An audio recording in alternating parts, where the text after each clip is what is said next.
سبحان الله والحمد لله لا إله إلا الله الله أكبر. السلام عليكم ورحمة الله وبركاته.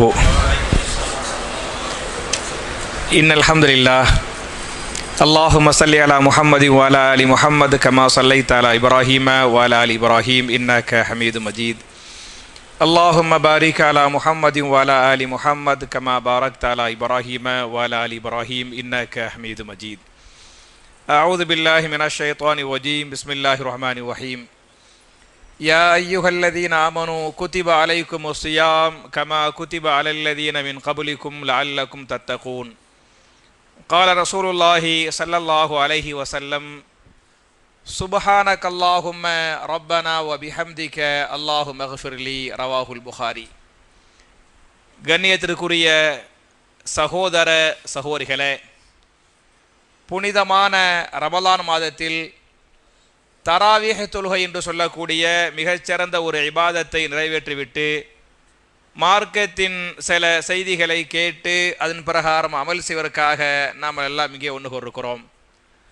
இப்படிப்பட்ட நல்ல சந்தர்ப்பத்தில் நமது வாழ்க்கையில் அல் குர்ஆன் என்கிற தலைப்பில் சில விஷயங்களை உங்களோடு பரிமாறிக்கொள்ள நான் ஆசைப்படுகிறேன். என் அருமை சகோதரர்களே, தாய்மார்களே, இந்த மாதம் குர்ஆனுடைய மாதம் என்ற காரணத்தால் இந்த மாதத்தில் குர்ஆனோடு நம்ம எப்படி இருக்கிறோம், எவ்வளவு நெருக்கமாக இருக்கிறோம் அப்படிங்கிறத இன்ஷா அல்லாஹ் நம்ம உரசி பார்க்கலாம். அதுக்கு முன்னால் நான் அல்லாஹ்வுக்கு ஷுக்குரு பண்ணிக்கிறேன். அல்ஹம்துலில்லாஹ் அல்ஹம்துலில்லாஹ் அல்ஹம்துலில்லாஹ் அல்ஹம்துலில்லாஹி ரப்பில் ஆலமீன். எவ்வளவோ பேர், கொஞ்சம் சவுண்டு கொஞ்சம் குறைச்சி வைக்கலாமே, எவ்வளவோ பேர் போன வருஷம் ரமலான் மாதத்தில் இருந்தவங்க, நமக்கு தெரிஞ்ச நம்முடைய சொந்தக்காரர்கள், நம்முடைய நண்பர்களில் எவ்வளோ பேர் வஃபாத் ஆயிட்டாங்க. கபூரில் போய் அவங்கள அல்லாஹ் புது மாப்பிள்ளை மாதிரி தூங்க வைக்கட்டும். கபூரில் புது மாப்பிள்ளை மாதிரி அவங்க தூங்கிட்டு இருக்க வாய்ப்பு இருக்குது. ஆனால் அல்ஹம்துலில்லாஹ் நமக்கு அல்லாஹ் இந்த ஆரோக்கியத்தை தந்தான் பத்தியலா. ஒன்று ஆரோக்கியத்தை அல்லாஹ் தந்திருப்பது, ரெண்டாவது ஆயுளை, நம்முடைய ஆயுளை அல்லாஹ் நீடிச்சு வச்சுக்கிறான் பத்தியலா. இதுக்கு நம்ம எல்லாரும் அல்லாஹ்வுக்கு ஷுக்குரு பண்ணணும் அப்படிங்கிறது நான் சொல்லக்கூடிய முதல் செய்தி. மட்டுமல்லாமல் அல்லாஹ் ரப்புல் ஆலமீன் இந்த மாதத்தை அடையக்கூடிய பாக்கியத்தை தந்தது மாத்திரமல்லாமல் இந்த மாதத்தை முழுமைப்படுத்தக்கூடிய பாக்கியத்தை நாம் எல்லோருக்கும் அல்லாஹ் தர வேண்டும். இந்த ஒரு மாதம் மாத்திரமல்ல, இது போன்ற ஏராளமான ரமலான் மாதங்களை அடையக்கூடிய பாக்கியங்களை நம்ம எல்லோருக்கும் அல்லாஹ் தரட்டும். நம்முடைய ஆயுளை அல்லாஹ் நீடிச்சு வைக்கட்டும் அப்படிங்கிற இந்த துவாவோடு இன்னொரு முக்கியமான செய்தி என்ன அப்படின்னு சொன்னா, உங்கள்கிட்ட அன்பான ஒரு வேண்டுகோள், அன்பான ஒரு கோரிக்கை. என்ன கோரிக்கை? மாஷா அல்லாஹ் தபாரக்கல்லா, இன்னைக்கு ரமலான் மாசத்துடைய முதல் இரவு பள்ளிவாசலே நிரம்பி வழிகிறது இல்லையா? பள்ளிவாசலை நிரம்பி வழியுது. இது மாதிரி ஒவ்வொரு இரவுகளிலும் நீங்கள் பள்ளிவாசலுக்கு வரணும். முதல் இந்த இரவுல மட்டும் வராம, ஒரு 5 இரவுக்கு வராம, கடைசி வரை 29, 30 இரவுகள் வருமா இல்லையா? கடைசி வரை என்ன செய்யணும்? இன்ஷா அல்லாஹ் இது மாதிரி நீங்க நிறைய இது மாதிரி முழுமையா வரணும் அப்படிங்கிற ஒரு அன்பான வேண்டுகோள் வைக்கிறேன். ஏன் அப்படின்னு சொன்னா, ரசூலுல்லாஹி ஸல்லல்லாஹு அலைஹி வஸல்லம் அழகா சொல்லி காட்டுறாங்க, அஹப்புல் அமாலி இலல்லாஹி அதுவமுஹா வயின் கல்ல. நீங்கள் செய்யக்கூடிய அமல்களில் அல்லாஹ்வுக்கு மிக விருப்பமான அமல் எது என்று சொன்னால் அதுவமுஹா, தொடர்ச்சியாக செய்யக்கூடிய அமல், தொடர்ச்சியாக நிரந்தரமாக செய்கிறோமா இல்லையா, அந்த அமலை தான் அல்லாஹ் நேசிக்கிறான். வயின் கல்ல, அது கலீலாக, அது குறைவாக இருந்தாலும் சரி. அப்ப நம்ம செய்யக்கூடிய அமல் குறைவாக இருந்தாலும் அதை தொடர்ந்து பண்ணுகிறோமா இல்லையா, அதை தான் அல்லாஹ் நேசிக்கிறான், அல்லாஹ் விரும்புகிறோம் அப்படின்னு ஹதீஸ் வருது. அதனால இன்ஷா அல்லாஹ் நீங்க எல்லாம் கடைசி வர பள்ளிவாசலுக்கு தொடர்ச்சியா வரணும் அப்படிங்கிற இந்த வேண்டுகோளோடு நான் குர்ஆனுடைய செய்திக்கு வந்துடுறேன். இது குர்ஆன் அருளப்பட்ட மாதம், உங்கள் எல்லோருக்கும் தெரியும். குர்ஆன் அருளப்பட்ட பல்வேறு நோக்கங்கள். ஒரு நோக்கம் என்பது நாம் எல்லோரும் குர்ஆனை கொண்டு ஈமான் கொள்ள வேண்டும், அப்படித்தானே? குர்ஆன் அல்லாஹ்வுடைய கலாம் என்று சொல்லி எல்லோரும் குர்ஆனை ஈமான் கொள்ளனே என்பது குர்ஆன் அருளப்பட்ட முதல் முக்கியமான நோக்கம். இரண்டாவது நோக்கம் என்ன என்று சொன்னால், அந்த குர்ஆனை ஓதனே, அந்த குர்ஆனை திலாவத்து பண்ணனே, இரண்டாவது முக்கியமான நோக்கம். மூணாவது நோக்கம் என்ன என்று சொன்னால், அந்த குர்ஆனை சிந்தித்து பார்க்க வேண்டும், குர்ஆனை ஆராய்ந்து பார்க்க வேண்டும், மூன்றாவது நோக்கம். நாலாவது நோக்கம், முடிந்த அளவுக்கு குர்ஆனை மனப்பாடம் பண்ணனே, சூறாக்களை மனப்பாடம் பண்ணனே, இது குர்ஆனுடைய நாலாவது நோக்கம். அஞ்சாவது நோக்கம், குர்ஆனில் எதுவெல்லாம் சொல்லப்படுகிறதோ அதை பின்பற்றணும், அமல் செய்யணும் என்பது குர்ஆன் அருளப்பட்ட அடுத்த ஐந்தாவது நோக்கமாக இருக்கிறது. ஆறாவது நோக்கம், எந்த அமலை நாம் செய்தோமோ அந்த அமல் என்ன செய்யணும், பிற மக்களுக்கு எடுத்து சொல்லணும், பிரச்சாரம் பண்ணணும் என்பதெல்லாம் குர்ஆன் அருளப்பட்ட பல்வேறு நோக்கங்களில் இவைகளெல்லாம் முக்கியமான நோக்கங்கள். இதுல நம்ம எப்படிப்பட்ட மக்களாக இருக்கணும் அப்படின்னு சொன்னா, நம்முடைய குணமே குர்ஆனாக இருக்கணும். நம்முடைய பார்வைகளாக இருந்தாலும் சரி, நம்முடைய பேச்சுக்கள், நம்முடைய செயல்பாடுகள், நம்முடைய சிந்தனைகள் எதுவாக இருக்கணும், குர்ஆனா இருக்கணும், குர்ஆனா இருக்கணும் என்பதை நீங்கள் புரிந்து கொள்ள வேண்டும். ஏன் என்று சொன்னால், அன்னை ஆயிஷா ரலியல்லாஹு அன்ஹா இந்த ஹதீஸ் அறிவிப்பாங்க. சஹாபாக்கள் ரசூலுல்லாஹ்வுடைய வீட்டுக்கு வருவாங்க. வீட்டுக்கு வந்தால் ரசூலுல்லாஹ் வீட்டை விட்டு வெளியே தாவா பணிக்காக வெளியே போயிருப்பாங்க. ஆயிஷா நாயகிய சஹாபாக்கள் பார்ப்பாங்க. பார்த்து கேள்வி கேட்பாங்க, ரசூலுல்லாஹ்வுடைய குணம் எவ்வாறு இருக்கிறது அப்படின்னு கேள்வி கேட்கிறாங்க. அதுக்கு ஆயிஷா நாய் பதில் சொன்னாங்க, கான ஹுலுகுஹு அல் குர்ஆன், நபிகள் நாயகத்துடைய குணம் எதுவாக இருக்கிறது, குர்ஆனாக இருக்கிறது, குர்ஆனாக இருக்கிறது என்று சொன்னாங்க என்று ஹதீஸ் வருகிறது. அப்ப நம்முடைய ஒட்டுமொத்த குணம், ஒட்டுமொத்த செயல்பாடுகள், ஒட்டுமொத்த பேச்சுக்கள், பார்வைகள் எல்லாம் எதுவா இருக்கணும், குர்ஆனா இருக்கணும் என்பதுதான் இந்த ரமலான் மாதம் தரக்கூடிய முக்கியமான ஒரு பாடமாக இருக்கிறது. இதுல நான் இன்னைக்கு குர்ஆனுடைய வாழ்க்கையில் குர்ஆன்ங்கிற இந்த தலைப்புல இன்னைக்கு எதை எடுத்துக்கிறேன்னு சொன்னா, நம்முடைய வாழ்க்கையில் பொறுமை எந்த அளவுக்கு இருக்கிறது, நம்முடைய வாழ்க்கையில பொறுமை இருக்க வேண்டுமா இல்லையா, பொறுமை எந்த அளவுக்கு இருக்கிறது என்பதை நீங்க பார்க்கணும். நீங்க குர்ஆனை படிச்சு பார்த்தீங்களாக்க, நம்ம எல்லாம் நோன்பு வைக்கிறோமா இல்லையா, நோன்பு வையுங்கள் என்று 2 இடங்களில் தான் அல்லாஹ் பேசுகிறான். சூரத்துல் பக்கராவுடைய 183, 185 2 ஆயத்துகள்ல தான் அல்லாஹ் எதை பேசுறான், நோன்பை பற்றி பேசுகிறான். நோன்பு வையுங்கள் என்று அல்லாஹ் கட்டளை போடுகிறான். ஆனால் என் அருமை சகோதரர்களே, என் அருமை தாய்மார்களே, சபுரை பற்றி, பொறுமையை பற்றி, பொறுமை உள்ளவர்களை பற்றி ஏறக்குறைய 50க்கும் மேற்பட்ட இடங்களில் 2 இடங்களில் நோன்பு வையுங்கள் என்று சொல்லிவிட்டு 50க்கும் மேற்பட்ட இடங்களில் நீங்கள் என்ன செய்யுங்கள், பொறுமையாக இருங்கள், பொறுமையாக இருங்கள் என்று அல்லாஹ் பேசுகிறானே. உதாரணமாக நம்முடைய வாழ்க்கையில் படிச்சு பார்த்தீங்களாக்க, எல்லா பிரச்சனைக்கு என்ன காரணம் என்று சொன்னால் என்ன காரணமாக இருக்கிறது, பொறுமையின்மை, கோபம் காரணமாக இருக்கிறது. அது கணவன் மனைவியின் பிரச்சனையாக இருந்தாலும் சரி, அண்ணன் தம்பிகளுடைய பிரச்சனையாக இருந்தாலும் சரி, வேறு எந்த பல பிரச்சனைகளாக இருந்தாலும் சரி, பிரச்சனைகளுக்கு என்ன காரணம் என்று சொன்னால் பொறுமையின்மை, கோபம்தான் காரணமாக இருக்கிறது என்பதை நீங்கள் புரிந்து கொள்ள வேண்டும். அப்ப நமக்கு கோபம் வந்துவிட்டது என்று சொன்னால் நம்மளை யாரு மிகைத்து விட்டது தெரியுமா, யாரு மிகச்சிட்டா, ஷைத்தான் மிகச்சிட்டா. அதனால தான் கோபம் வந்தா ஓதக்கூடிய துவா அஊது பில்லாஹி மினஷ் ஷைத்தானிர் ரஜீம் என்று ஓதுகிறோமே. அப்ப நிறைய பிரச்சனைக்கு கோபம் தான் காரணம் என்ற காரணத்தால இந்த ரமலான் மாதம் தரக்கூடிய முதல் பாடமாக, குர்ஆன் தரக்கூடிய முதல் பாடமாக எதை எடுத்துக்கிறனே, பொறுமை எடுத்துக்கிறனே என்பது நான் சொல்லக்கூடிய முதல் முக்கியமான செய்தி.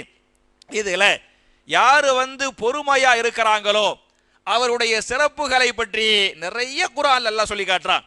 அதுல 10 சிறப்புகளை நான் சுருக்கமாக சொல்ல வேண்டும் என்று சொன்னால், முதல் சிறப்பு திருமறை குர்ஆன்ல சூரத்துல் அன்ஃபால் என்று சொல்லக்கூடிய 8வது அத்தியாயத்தின் 46வது வசனத்தில் அல்லாஹ் பேசுகிறான், வஸ்பிரு, நீங்கள் பொறுமையாக இருங்கள், நீங்கள் பொறுமையா, அல்லாஹ்வுடைய நோன்பு வையுங்கள், அல்லாஹ்வுடைய கட்டளையா இல்லையா, அது மாதிரி தொழுவுங்கள், அல்லாஹ்வுடைய கட்டளையா இல்லையா, ஜகாத்து கொடுங்கள், அல்லாஹ்வுடைய கட்டளையா இல்லையா, ஹஜ் செய்யுங்கள், அல்லாஹ்வுடைய கட்டளையா இல்லையா. இந்த கட்டளைக்கு ஒருவர் கட்டுப்படவில்லை என்று சொன்னால் அல்லாஹ்வுடைய பார்வையில் பாவியா இல்லையா, குற்றவாளியா இல்ல, அல்லாஹ் விசாரிப்பானா மாட்டானா, தண்டிப்பானா மாட்டானா. அதே மாதிரி அல்லாஹ் இந்த வசனத்திலே பேசுகிறான், வஸ்பிரு, நீங்கள் பொறுமையாக இருங்கள். ஏன் என்று சொன்னால், இன்னல்லாஹ மஅஸ்ஸாபிரீன், யார் பொறுமையாக இருக்கிறார்களோ அவர்களோடு அல்லாஹ்வே இருக்கிறான், அல்லாஹ்வே இருக்கிறான் என்று அல்லாஹ் பேசுகிறானே.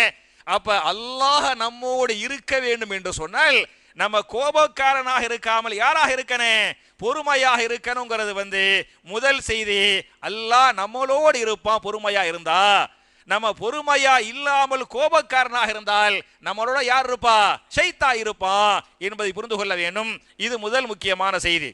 இரண்டாவது பார்த்தீங்களாக்க திருமறை குர்ஆன்ல சூரத்துன் நஹல் என்று சொல்லக்கூடிய 16வது அத்தியாயத்தின் 126வது வசனத்திலே அல்லாஹ் பேசுகிறான், அல்லாஹ் நமக்கு தந்திருக்கக்கூடிய நியமத்துகளில் மிகப்பெரிய நியமத்து எது என்று சொன்னால் பொறுமையாக இருக்கிறது. நீங்கள் பொறுமையாக இருந்தால் அல்லாஹ்வுடைய நியமத்தை அனுபவிக்கிறீங்க என்பதை பற்றி குர்ஆன் பேசுகிறது. வலையின் சபருத்தும் லஹுவ ஹைருல் லிஸாபிரீன், வலையின் சபருத்தும், உங்களுடைய பிரச்சனைகளுக்கு மத்தியில் நீங்கள் பொறுமையாக இருந்தால் லஹுவ ஹைருன், அதுவே உங்களுக்கு மிகச் சிறந்தது. கோபப்பட்டு வார்த்தைகளை விட்டு விடாமல், கோபப்பட்டு செயல்களை காட்டி விடாமல் நம்முடைய வாழ்க்கையில் வெற்றி பெற வேண்டும் என்று சொன்னால், அல்லாஹ்வுடைய நியமத்துகளை பெற வேண்டும் என்று சொன்னால் என்னவா இருக்கனே, நீங்கள் பொறுமையாக இருங்கள் என்று இந்த வசனத்தில் பேசுகிறான். இது இரண்டாவது ஃபாயிதா. மூணாவது ஃபாயிதா என்ன என்று சொன்னால், உங்களுக்கு தெரியும், ஒரு நன்மையை நாம் செய்தால் அதுக்கு அல்லாஹ் கூலி 1 to 10 70 700 தருவானா இல்லையா? ஒரு நன்மைக்கு ஒரு தீமைக்கு ஒரு தீமை, ஒரு பாவத்திற்கு ஒரு பாவம். ஆனால் நன்மைகளை செய்தால் ஒன்றுக்கு குறைஞ்சது 10 தருவான், குறைஞ்சது 10, கூடியது என்ன 700 என்று ஹதீஸ் பேசுகிறது. ஆனால் என் அருமை சகோதரர்களே, தாய்மார்களே, நாம் பொறுமையாக இருந்தால் இந்த பொறுமைக்குரிய பரிசு இருக்கு பத்தியலா, இது 10 அல்ல, 70 அல்ல, 700 அல்ல. இதை பற்றி சூரத்து ஜுமர் என்று சொல்லக்கூடிய 39வது அத்தியாயத்தின் 10வது வசனத்தில் பேசுகிறான், இன்னமா யுவஃபஸ் சாபிரூன அஜ்ரஹும் பிகைரி ஹிசாப், யார் பொறுமையா இருக்கிறாங்களோ அவர்களுக்குரிய கூலி என்ன என்று சொன்னால் பிகைரி ஹிசாப், ஹிசாபே இல்லாமல், கணக்கே இல்லாமல் அவங்களுக்கு எல்லாம் என்ன செய்வான், கூலி கொடுப்பான் என்று பேசுகிறது. அப்ப மூன்றாவது பொறுமைக்குரிய ஃபாயிதா, கணக்கில்லாமல் அல்லாஹ்விடத்தில் நன்மைகளை பெற வேண்டும் என்று சொன்னால் என்ன செய்யணும், பொறுமையா இருக்கணும். இது மூணாவது ஃபாயிதா. நாலாவது ஃபாயிதா என்ன என்று சொன்னால், நம்ம எல்லாம் நோன்புகள் வைக்கிறோம், ஜக்காத்து கொடுக்கிறோம், ஹஜ்ஜிக்கு போறோம். இதனுடைய நோக்கங்கள் என்ன என்று சொன்னால், நமக்கு அல்லாஹ் சொர்க்கத்தை தரணும், அதான முக்கியமான நோக்கம், சொர்க்கத்தை தரணும். குர்ஆனை நீங்க படிச்சு பாருங்க, சொர்க்கத்தின் மாளிகையை நீங்கள் பெற வேண்டும் என்று சொன்னால், சொர்க்கம் என்று சொன்னால் சாதாரண சொர்க்கம் அல்ல, சொர்க்கத்தில் மாளிகை. எப்படிப்பட்ட மாளிகை? அபூபக்கர் சித்திக் ரலியல்லாஹு அன்ஹு, உமர் பின் ஹத்தாப் ரலியல்லாஹு அன்ஹு, பிலால் ரலியல்லாஹு அன்ஹு, உம்மு சுலைம் ரலியல்லாஹு அன்ஹா, ஹதீஜா ரலியல்லாஹு அன்ஹா, இது போன்ற மிகச்சிறந்த சஹாபாக்கள், சஹாபிய பெண்களுக்கு அல்லாஹ் மாளிகையை கொடுப்பானா இல்லையா? அப்படிப்பட்ட மாளிகைகளை நாம் சொர்க்கத்தில் பெற வேண்டும் என்று சொன்னால் நம்ம பொறுமையா இருக்கணும். பொறுமைக்கு கூலி என்பது சொர்க்கம் மாத்திரமல்ல, சொர்க்கத்தின் மாளிகையாக இருக்கிறது என்பதை திருமறை குர்ஆன்ல சூரத்துல் ஃபுர்கான் என்று சொல்லக்கூடிய 25வது அத்தியாயத்தின் 75வது வசனத்தில் அல்லாஹ் பேசுகிறான், உலாயிக யுஜ்ஸௌனல் குர்ஃபத பிமா ஸபரு வ யுலக்கௌன ஃபீஹா தஹிய்யத்தன் வ ஸலாமா, அவர்களுக்கு அல்லாஹ் சொர்க்கத்தில் மாளிகையை கொடுப்பான், அவர்களுக்கு அல்லாஹ் சொர்க்கத்திலே மாளிகையை கொடுப்பான். ஏன் என்று சொன்னால் பிமா சபரு, பொறுமையாக இருந்தார்களே, இந்த பொறுமைக்கு பகரமாக அவர்களுக்கு அல்லாஹ் சொர்க்கத்தின் மாளிகையை கொடுப்பான். அவங்க சொர்க்கத்துக்குள் நுழைகிற போது வயுலக்கௌன ஃபீஹா, அவர்களை மலக்குமார்கள் வரவேற்பார்கள். எப்படி வரவேற்பார்கள்? தஹிய்யத்தன் வ ஸலாமா, தஹிய்யா என்று சொன்னால் வெல்கம், அஹ்லன் வ ஸஹ்லன், வரவேற்பாங்க இல்லையா? அஹ்லன் வ ஸஹ்லன் என்று சொல்லிவிட்டு அஸ்ஸலாமு அலைக்கும், அஸ்ஸலாமு அலைக்கும் என்று சொல்லி மலக்குமார்கள் சலாம் சொல்லி என்ன செய்வாங்க, வரவேற்பாங்க என்று இந்த வசனம் பேசுகிறது. அப்ப சபருக்குரிய பொறுமைக்குரிய 5வது ஃபாயிதா என்ன என்று சொன்னால், சொர்க்கம் என்பது மாத்திரமல்லாமல் சொர்க்கத்தின் மாளிகை அல்லாஹ் கொடுப்பான். இது 5வது ஃபாயிதா. 6வது ஃபாயிதா என்ன என்று சொன்னால், நம்முடைய பாவங்கள் மன்னிக்கப்பட வேண்டுமா இல்லையா? உங்களுடைய பாவங்கள் மன்னிக்கப்பட வேண்டும் என்று சொன்னால் நீங்கள் பொறுத்து கொள்ளுங்கள், நீங்கள் பொறுமையாக இருங்கள். கோபப்பட்டால் அல்லாஹ் பாவங்களை மன்னிக்க மாட்டான். நீங்கள் அல்லாஹ்வுக்காக நீங்கள் பொறுமையாக இருந்தால் இந்த பொறுமை என்பது உங்களுடைய பாவங்களை மன்னிக்கிறது என்பதை திருமறை குர்ஆன்ல சூரத்துல் பக்ரா என்று சொல்லக்கூடிய 2வது அத்தியாயத்தின் 155 முதல் 157 வரை வரக்கூடிய வசனங்களை நீங்கள் படித்து பாருங்கள். வபஷிரி சாபிரீன் நபியே, அவர்களுக்கு நீங்கள் நற்செய்தி, சொர்க்கத்தை கொண்டு நற்செய்தி சொல்லுங்கள். யாருக்கு நற்செய்தி? அஸ்ஸாபிரீன், பொறுமையா இருக்கிறாங்களே அவர்களுக்கு நீங்கள் நற்செய்தி சொல்லுங்கள் என்று சொல்லிவிட்டு, உலாயிக்க அலைஹிம் ஸலவாத்தும் மிர் ரப்பிஹிம், யார் பொறுமையாக இருக்கிறார்களோ அவர்களுக்காக அல்லாஹ்விடமிருந்து என்ன இருக்கிறது? ஸலவாத் இருக்கிறது என்று பேசுகிறானே. என் அருமை சகோதரர்களே, தாய்மார்களே, இந்த ஸலவாத்ங்கிற வார்த்தைக்கு அரபியில் 3 அர்த்தம் இருக்கிறது. முதல் அர்த்தம் ஸலவாத் என்று சொன்னால் துஆ என்று பொருள். முதல் அர்த்தம் என்ன? ஸலவாத் என்று சொன்னால் ஸலவாத் சொல்லுங்கன்னு சொல்லுவாங்க இல்லையா? ஸலவாத் என்ன அர்த்தம்? துஆ சொல்லுங்கள். முதல் அர்த்தம் துஆ என்று பொருள். 2வது அர்த்தம் தொழுகை என்று பொருள். 3வது அர்த்தம் மன்னிப்பு என்று பொருள். இந்த இடத்தில் தொழுகை என்று பொருள் அல்ல, இந்த இடத்தில் துஆ என்று பொருள் அல்ல. என்ன அர்த்தம்? மன்னிப்பு. யாரு பொறுமையா இருக்கிறாங்களோ அவர்களுக்கு அவருடைய ரப்பிடமிருந்து என்ன இருக்கிறது? மன்னிப்பு இருக்கிறது என்று பேசுகிறானே. அப்ப பொறுமையின் 6வது ஃபாயிதா, 6வது கூலி என்ன என்று சொன்னால் என்னவாக இருக்கிறது? அல்லாஹ்வுடைய மன்னிப்பு கிடைக்கிறது. 6வது ஃபாயிதா. 7வது ஃபாயிதாவை அதே வசனத்திலே பேசுகிறான்.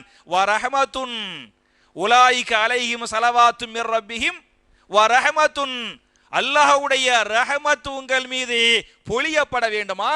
அல்லாஹ்வுடைய அருள் உங்கள் மீது மழை போன்று பொழியப்பட வேண்டுமா? நீங்கள் என்ன செய்யுங்கள்? பொறுமையாக இருங்கள். பொறுமையாக இருந்தால் அல்லாஹ்வுடைய ரஹமத் உங்கள் மீது பொழியப்படும் என்று பேசுகிறானே. இது பொறுமைக்குரிய 7வது ஃபாயிதாவாக இருக்கிறது. 8வது ஃபாயிதா, நம்ம எல்லாருக்கும் அல்லாஹ் ஹிதாயத்தை தர வேண்டுமா இல்லையா? தொழுகையில் ஒவ்வொரு ரக்காத்திலும் அல்ஹம்து சூராவிலே இஹ்தினா ஸிராத்தல் முஸ்தகீம், யா அல்லாஹ் எங்களை நேரான வழியில் நடத்துவாயாக, எங்களுக்கு நீ ஹிதாயத்தை தருவாயாக என்று அல்லாஹ்விடத்தில் ஹிதாயத்தை கேட்கிறோமா இல்லையா? நீங்கள் பொறுமையாக இருந்தால் அல்லாஹ் பேசுகிறான் சூரத்துல் பக்ராவுடைய 157வது ஆயத்தில், வ உலாயிக ஹுமுல் முஹ்ததூன், வ உலாயிக ஹுமுல் முஹ்ததூன், யார் பொறுமையா இருக்கிறாங்களோ அவர்கள் அல்லாஹ்வுடைய ஹிதாயத்தை பெற்றவர்கள் என்று பேசுகிறானே. அப்ப பொறுமைக்குரிய 8வது ஃபாயிதா என்ன? அல்லாஹ்வுடைய ஹிதாயத்தை பெற்றவர்கள். 9வது ஃபாயிதா என்ன என்று சொன்னால், அல்லாஹ் உங்களை தலைவராக ஆக்க வேண்டும் என்று சொன்னால் நீங்கள் பொறுமையாக இருங்கள். தலைவருக்குரிய பண்பு என்ன? பொறுமை. பொறுமையாக இருந்தால்தான் அல்லாஹ் உங்களை தலைவராக ஆக்குவான் என்று பேசுகிறானே திருமறை குர்ஆன்ல. சூரத்து சஜதா என்று சொல்லக்கூடிய 32வது அத்தியாயத்தின் 24வது வசனத்திலே பேசுகிறான். வஜஅல்நாஹும் அயிம்மத்தன், நாம் இமாம் என்று சொன்னால் தலைவர். இமாம் என்ன அர்த்தம்? தலைவர். அவருடைய பன்மை அயிம்மா. வஜஅல்நாஹும் அயிம்மத்தன், நாம் அவர்களை தலைவர்களாக ஆக்குவோம். யஹுதூன பிஅம்ரினா, நம்முடைய கட்டளைகளை கொண்டு அவர்களுக்கு நாம் நேரான வழியை காட்டுவோம். ஏன் என்று சொன்னால் பீமா சபரு, அவங்க பொறுமையா இருந்தாங்களே, பொறுமையாக இருந்த காரணத்தால அவங்கள தலைவராக்குவோம் என்று அல்லாஹ் பேசுகிறானே. அப்ப பொறுமைக்குரிய 9வது ஃபாயிதா என்ன என்று சொன்னால் அல்லாஹ் என்ன செய்வான்? அவங்கள தலைவராக்குவான் அல்லாஹ் பேசுகிறான். பொறுமைக்குரிய பல்வேறு ஃபாயிதாக்கள்ல நான் எடுத்துக்கிட்ட இந்த 10 ஃபாயிதாவுல 10வது ஃபாயிதா என்ன என்று சொன்னால், இம்மையிலும் அல்லாஹ் வெற்றியை தர வேண்டும், மறுமையிலும் வெற்றியை தர வேண்டும் என்று சொன்னால் என்ன செய்யணும்? பொறுமையா இருக்கனே. நிறைய பேர் கோவப்படுறாங்கல்ல, கோவப்பட்டு பேசுறாங்கல்ல, கோவப்பட்டு கத்துறாங்கல்ல, அது யாருடைய செயல் இல்ல? நல்லவங்க சொர்க்கவாசியுடைய செயல் அல்ல. அந்த கோவப்பட்டு கத்துறாங்கல்ல, அவங்கள கழுத என்று அல்லாஹ் பேசுகிறான். கழுத மாதிரி கத்தாதே என்று அல்லாஹ் பேசுகிறானே. அப்ப பொறுமையாக யார் இருக்கிறாங்களோ அவங்களுக்கு அல்லாஹ் இம்மையிலே வெற்றியை தருவான், மறுமையிலே வெற்றியை தருவான் என்பதை பற்றி திருமறை குர்ஆன்ல சூரத்துல் மூமினூன் என்று சொல்லக்கூடிய 23வது அத்தியாயத்தின் 111வது வசனத்தில் அல்லாஹ் பேசுகிறான். இன்னி ஜஸைத்துஹுமுல் யௌம பிமா சபரு, அன்னஹும் ஹுமுல் ஃபாயிசூன், எவர்கள் பொறுமையாக இருந்தார்களோ அவர்களே இம்மை மறுமையின் வெற்றிக்குரியவர்கள் என்று பேசுகிறானே. அதனால தான் ரசூல் ஸல்லல்லாஹு அலைஹி வஸல்லம் பொறுமையா இருந்தாங்க, சஹாபாக்கள் பொறுமையா இருந்தாங்க.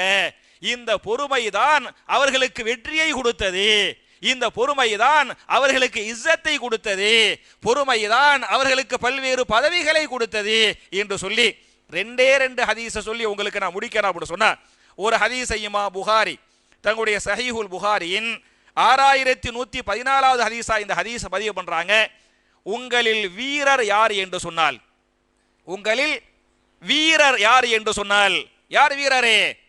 யார் போர்க்களத்திலே சென்று எதிரிகளை வெட்டி வீழ்த்துகிறாரே அவர் என்ன அல்ல, வீரர் அல்ல.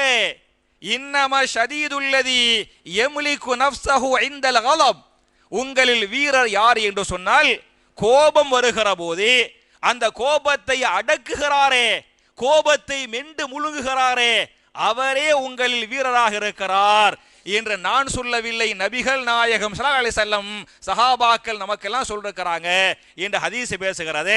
அப்ப நம்மெல்லாம் வீரனா வீரன் இல்லையாங்கிறது நிறைய பேரை பார்த்தியலாக்கு வெளியே பார்த்தா மாஷா அல்லாஹ் தபாரக்கல்லா ரொம்ப பொறுமையா இருப்பாங்க, ரொம்ப அன்பா இருப்பாங்க, ரொம்ப சாஃப்டா பேசுவாங்க, வெளியில ரொம்ப நல்ல பேர் வாங்கியிருப்பாங்க. ஆனா அவங்கள பத்தி யார்கிட்ட போய் விசாரிச்சு பார்க்கணும், அவங்க மனைவிட்ட விசாரிச்சு பார்த்தா அவரை மாதிரி கோபக்காரர் யாருமே இல்லை என்று சொல்லுவது மாத்திரமல்லாமல் என்ன தெரியுமா சொல்லுவாங்க, என் கருத்தை கேட்கவே மாட்டாருங்க, கேட்க மாட்டாருன்னு சொல்றதை விட நான் என் கருத்தை சொல்றேன் பாருங்க, அதை சொல்ல கூட விட மாட்டாரு, சொல்ற அந்த ஏத்துக்கிறது மறுக்கிறது ரெண்டாவது விஷயம், சொல்ல கூட விட மாட்டாரு என்றெல்லாம் சில தாய்மார்கள் சொல்றாங்க அப்படின்னு சொன்ன, இதெல்லாம் நல்லவங்களுடைய பண்பு இல்லை. நம்ம சொர்க்கத்துக்கு போகணும், சொர்க்கத்துடைய மாளிகையை பெறணும் சொன்னா என்ன செய்யணும், பொறுமையா இருக்கணும்னு சொல்லி போட்டு நோன்பு தரக்கூடிய பல்வேறு பாடங்கள்ல ஒரு முக்கியமான பாடத்தை இமாம் புகாரி தங்களுடைய சஹீஹுல் புகாரியின் 1894வது ஹதீஸாக இந்த ஹதீஸை பதிவு பண்றாங்க.